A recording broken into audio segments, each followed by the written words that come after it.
Does it get much worse than this? Probably will on Tuesday night against Bayern Munich. I don't know where to start. I mean, there's a lot to talk about. There really is a lot to discuss, but at the same time, it's Groundhog Day. It's same old with Arsenal, and I'm getting annoyingly accustomed to these defeats. That one against Chelsea, wasn't really surprised about it. Today, no real reaction. I mean, I'm not surprised about this. I'm really not, because it's just stale. It's the same old, same old. It's what we've become accustomed to. It's what we've seen before, time and time again. And we shouldn't expect it, but we do. We really do. And that's the horrible thing about supporting Arsenal at the minute.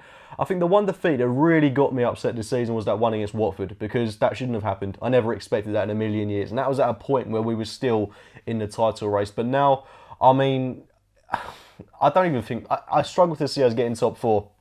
And we should not be saying that.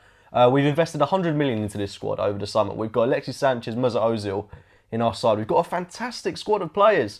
And we're looking at finishing outside the top four to a Liverpool side that has got Clavan at the back. And fair play to him, he played really well today. But, I mean, come on. It's not acceptable. It's really not acceptable. It's not good. It's, I mean, watching Arsenal right now, it's like filling up a syringe with liquid depression and injecting it into your arm. That's what it's like. It really, really is hard to support this team in a minute. I mean, today, the lineup, that was horrendous right from the get-go. I mean, it was, in a way, it was exciting to see Arsene Wenger try something a bit different. It looked like we went with a 4-4-2, Danny Welbeck and Olivier Giroud leading the line, Oxlade-Chamberlain and Alex Iwobi on the flanks, and the midfield pivot of Coquelin and Xhaka. To be fair, I didn't really particularly want to see Giroud, Coquelin, Iwobi and Monreal all line up in the same team today. These are players that, in my eyes, should not be starting regularly week in, week out for us.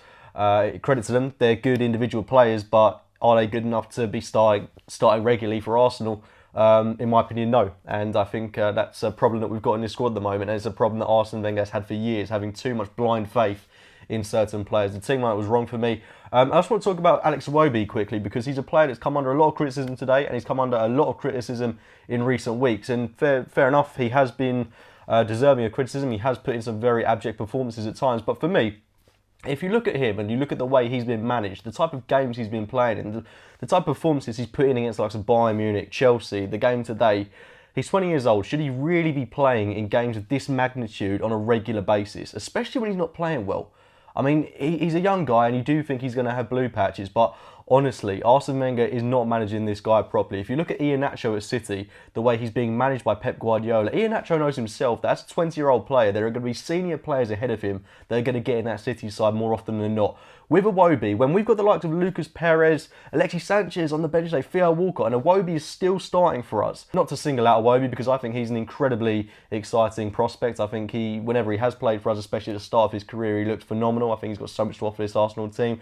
But at 20 years old, you know, it's just nature that he's maybe not going to be at the level we expect him to be just yet. So for me, that's something that was worth highlighting. The rest of the team, Xhaka and Coquelin, why we're starting with them in midfield in a game where we really should have been going for it. I mean, I'd like to have seen a bit more ambition from us to start maybe Chamberlain in the midfield alongside Xhaka, especially in the absence of someone like Mesut Ozil. There was no drive in that midfield. Chamberlain, I don't think he's anywhere near as good on the flank as he is through the middle. Giroud looked very isolated at times. Danny Welbeck didn't really get into the game until Alexis Sanchez came on. Danny Welbeck, for me, our best player in this match. But that first half was dreadful.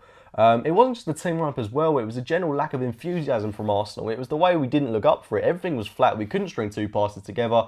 We didn't look as interested in the game as Liverpool did. And Liverpool scored when they weren't even playing particularly well. I don't think Liverpool, for that first half an hour, I don't think they did anything to particularly bring the game to life. I thought they had some good moments. Coutinho, Firmino, should I say, looked very energetic, but they didn't really, you know, do anything amazing. But they got their goal.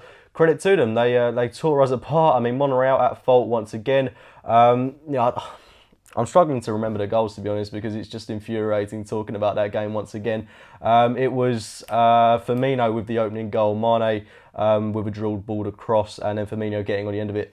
To make it 1-0 to Liverpool, and then they make it 2-0 later on in the game. Mane with a Monreal at fault once again. No one tracking him, and Mane with a wonderfully driven shot past Petr Cech to make it 2-0. Then we got back into the game courtesy of Danny Welbeck. with a wonderful chip ball. Alexis Sanchez, who came on at half-time, Wenger admitting his failings. It was a mistake not to play him in this game, a massive mistake, and it did cost us. Could have been a different outcome if Alexis had started this match. And Danny Welbeck plays it across the keeper. Wonderfully lobbed ball to make it 2-1. But then the game effectively killed off. We did have some good moments in that second half. I mean, I don't want to make this an entirely negative thing. It is kind of turning out that way, but we did have some chances.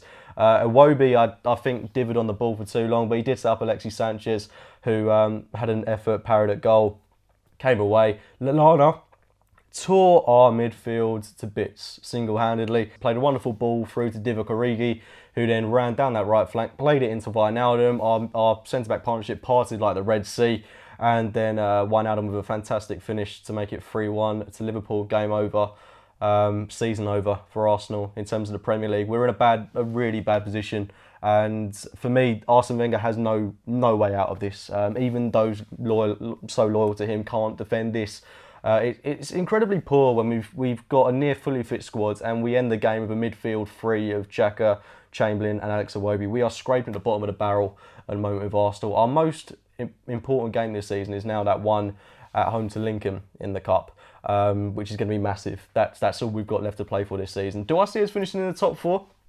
History will tell you that we will finish in the top four, but Liverpool are better than us today. But then, they're probably going to go and lose the whole at some point. And then you've got, Chelsea, who are going to run away with the title. United, despite their drop points to Bournemouth today. I mean, they're really starting to play some good football at the minute. City, they're looking really good at the minute. Spurs playing some good football. I mean, do we even deserve to finish in the top four? I don't think we do. I don't think we've done enough to warrant finishing in the top four unless we win all of our remaining games. We've lost 6 games this season. And at this point, we've still 3 months to go. That's really bad. That's really, really bad. We just look deflated. We look disinterested in the game. For me, Sanchez, to not start him today was ridiculous. It was a ridiculous move. Whatever you think of him, whether you think he's been selfish, whether you think he was Arsene Wenger's tactic not to play him, this guy, he's got to be starting ahead of someone like Alex Iwobi in a match like this. And that's, again, not to single out Alex Iwobi, but Alexis is the superior player. He's the senior player as well, and he should be starting in the game of this magnitude. These are games that are tailor-made for him. And the way he reacted at times in this match, I think he's off, and as long as he's professional about it and he doesn't kick up a fuss, if he doesn't hand in a transfer request, as I say, if he's professional, then fair play. He deserves titles. He really does deserve to win league titles, and he's not going to do that at Arsenal. He's really not. The worrying thing for me is we've still got to travel to the likes of Southampton. That's our game in hand. Do I see us winning that? They put 4 goals past Watford today. That's going to be a very tough game for us. Spurs away. I mean, I can already see Harry Kane wheeling away with his finger in the air. Not looking forward to that game. Both Manchester clubs at home. We're awful against the top 6. We really are, and we're in for a treat on Tuesday night against Bayern Munich, aren't we? Looking at our next 6 fixtures: Bayern at home, Lincoln after that, Leicester at home. Leicester playing some very good football at the moment. West Brom away. That's going to be horrible. Man City at home, and then West Ham at home. Not the easiest of fixtures. And it's going to be interesting to see how this season prevails. Will we finish inside the top 4? I don't know. But for me, Arsene Wenger, there's a coffin with him in it. The nails are starting to get firmly banged into it at the minute. He's not doing himself any favours. The lineup today was just mental. The tactics, there weren't any, really. I love the guy. I've got so much respect for the man. But for me, it can't carry on. We've got such a good squad. We've got so much money behind this team. We are a massive club. Make no bones about it. We are massive, and we should not be subject to these abject and mediocre performances, because we are better than this. We are so much better than this, and I just think we need someone that can get more out of these players, because they're very, very good players, but they're not having the best brought out of them at the minute. So for me, something has to change, and I do think it will be sparked with a change of manager. I'm not going to say Wenger out. If he's sensible enough to realise that this club isn't going anywhere with him in charge of it, then he should do the right thing and step down at the end of the season. That's my take on it anyway. Let's win the FA Cup for him.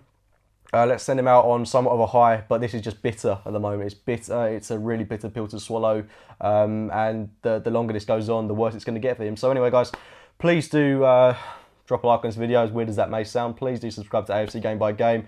Next week, I've got a documentary coming out on what's going on with Arsenal at the minute, which should be, I'm looking forward to seeing how that comes out. It's quite long, it's about half an hour long, but it certainly does shed some light on the situation regarding Arsenal at the minute, some different opinions, some contrasting opinions, but all round a good discussion I had with a couple of Arsenal fans, and I'm telling it from my perspective as well. So yeah, please do keep your eyes out for that next week, but I don't want to talk about tonight too much because it's downright depressing.